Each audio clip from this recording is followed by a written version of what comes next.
Hello friends, welcome to Bismi சமையல். இன்றைக்கி நம்மளோட சேனலில் ஹோட்டலில் செய்கிற மாதிரி நல்ல மொறுன்னு கீரை வடை எப்படி செய்கிறதுன்ற வீடியோ தான் பார்க்க போகிறோம். நிறைய பேர் பார்த்தோன்னா இந்த கீரை வடையை கடலைப்பருப்பில் செய்வாங்க. பட் ஹோட்டலெல்லாம் செய்யும்போது பார்த்தோன்னா உளுத்தம்பருப்பும் கடலைப்பருப்பும் சேர்த்து தான் செய்வாங்க. ரெண்டத்தையும் சேர்த்து செய்யும்போது தான் நமக்கு அந்த ஹோட்டலில் செய்கிற அதே டெக்ஸ்சர் கிடைக்கும். அது மட்டும் இல்லாமல் இதை எந்த கன்சிஸ்டன்சியில் அரைக்கிறோன்றது ரொம்ப முக்கியமான விஷயம். இது நம்ம எப்படி செய்கிறதுன்னு பார்க்கலாம். 1 கப் அளவுக்கு உளுந்து எடுத்திருக்கேன். இதை தண்ணி ஊற்றி ஒரு 2 தடவை நல்லா கழுவி எடுத்துடலாம். இப்போ இதில் தண்ணி ஊற்றி 2 மணி நேரத்துக்கு அப்படியே ஊற விட்டுருங்க. இன்னொரு பவுலில் 1/2 கப் அளவுக்கு கடலைப்பருப்பு எடுத்திருக்கேன். இதையும் நல்லா கழுவி எடுத்துக்கலாம்.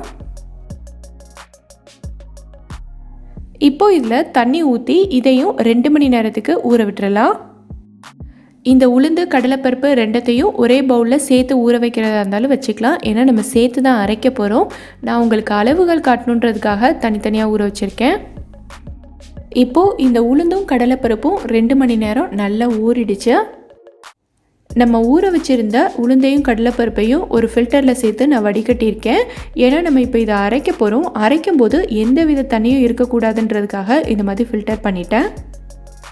இப்போது இதில் தண்ணி எல்லாமே நல்லா வடிஞ்சதுக்கப்புறமா இதை ஒரு மிக்ஸி ஜாரில் சேர்த்துடலாம். இதை நம்ம அரைக்கும்போது தண்ணி எதுவும் சேர்க்கக்கூடாது. நம்ம மசாலா வடைக்கு அரைப்போல் கொரன்னு அதே மாதிரி அதே கன்சிஸ்டன்சியில் நல்லா திக்காக அரைச்சி எடுத்துக்கோங்க. இதை நம்ம எந்த கன்சிஸ்டன்சியில் அரைக்கிறோன்றது தான் இந்த வடையில் முக்கியமான விஷயமே.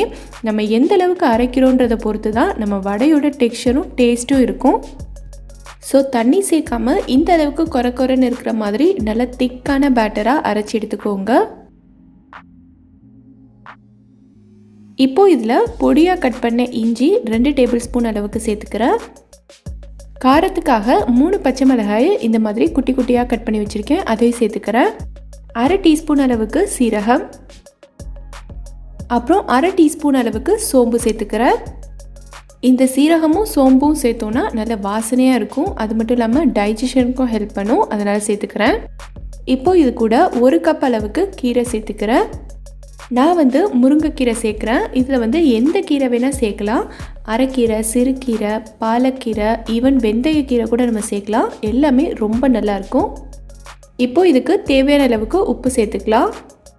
இப்போது இது எல்லாத்தையும் நல்லா கலந்துடலாம். கீரையை நல்லா கழுவிட்டு அதில் இருக்க தண்ணி எல்லாத்தையும் நல்லா வடித்ததுக்கப்புறமா சேர்த்துக்கோங்க. இல்லைனா நமக்கு மாவு தண்ணி ஆகிடும். இப்போது எல்லாமே நல்லா கலந்தாச்சு. இப்போ மாவு முன்னாடி இருந்ததை விட கொஞ்சம் லூஸாக இருக்கும். ஏன்னா நம்ம எல்லா பொருட்களும் சேர்த்து கலக்கும் போது அதுலேருந்தும் கொஞ்சம் தண்ணி விடும். ஸோ இப்போ மாவு இந்த கன்சிஸ்டன்சியில் இருக்குது பாருங்கள். இப்போ நான் இந்த மாதிரி ஒரு பிளாஸ்டிக் கவர் எடுத்திருக்கேன். இது மேலே தண்ணி வச்சு லைட்டாக தடவிருக்கேன். அப்போ தான் மாவு ஒட்டாமல் வருன்றதுக்காக. இப்போது கையை லைட்டாக தண்ணியில் நனைச்சிட்டு கொஞ்சமாக இந்த மாதிரி மாவு எடுத்து நம்ம தட்டிக்கலாம். கொஞ்சம் மெல்லிசாக பரத்திக்கோங்க இந்த மாதிரி. அதுக்காக ரொம்ப மெல்லிசாக பரத்திடாதீங்க, அப்புறம் எடுக்க வராது. எடுக்கும்போது பிஞ்சு விழுந்துடும்.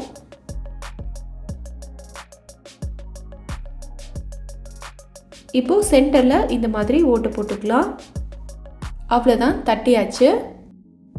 ஒரு கடாய் நல்லா சூடானதும் அதில் தேவையான அளவுக்கு எண்ணெய் சேர்த்து சூடு பண்ணியிருக்கேன்.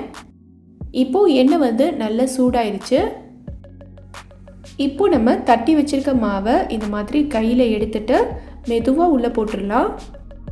வடை பெருசாக இருக்கனால நம்ம போடும்போது கையிலலாம் நல்லா தெரிக்கும். அதனால கொஞ்சம் கவனமாக போடுங்க. வடை உள்ளே போட்டதுக்கப்புறமா ஸ்டவ்வை மீடியம் ஃப்ளேமில் வச்சு ஃப்ரை பண்ணுங்கள். ஒரு பக்கம் நல்லா வெந்ததுக்கப்புறமா இன்னொரு பக்கம் திருப்பி விட்டுறலாம். 2 பக்கமும் இந்த மாதிரி நல்லா வெந்ததுக்கப்புறமா நம்ம வெளியில் எடுத்துடலாம். நீங்கள் இன்னும் நம்மளோட சேனலை சப்ஸ்கிரைப் பண்ணலைன்னா ப்ளீஸ் கீழே இருக்க ரெட் கலர் சப்ஸ்கிரைப் பட்டனை கிளிக் பண்ணி சப்ஸ்கிரைப் பண்ணுங்கள். பக்கத்தில் இருக்கக்கூடிய பெல் ஐக்கானையும் கிளிக் பண்ணி அதில் ஆல்ங்கிற ஆப்ஷனையும் செலக்ட் பண்ணுங்கள். அப்போ தான் நான் அடுத்தடுத்து போடுற வீடியோஸ் உங்களுக்கு நோட்டிஃபிகேஷனில் உடனுக்குடன் தெரிய வரும். அவ்வளோதான், நம்மளோட சூப்பரான ஹோட்டல் ஸ்டைல் கீரை வடை இப்போது சூப்பராக ரெடி ஆயிடுச்சு. இந்த ரெசிபியை நீங்களும் ட்ரை பண்ணி பாருங்கள்.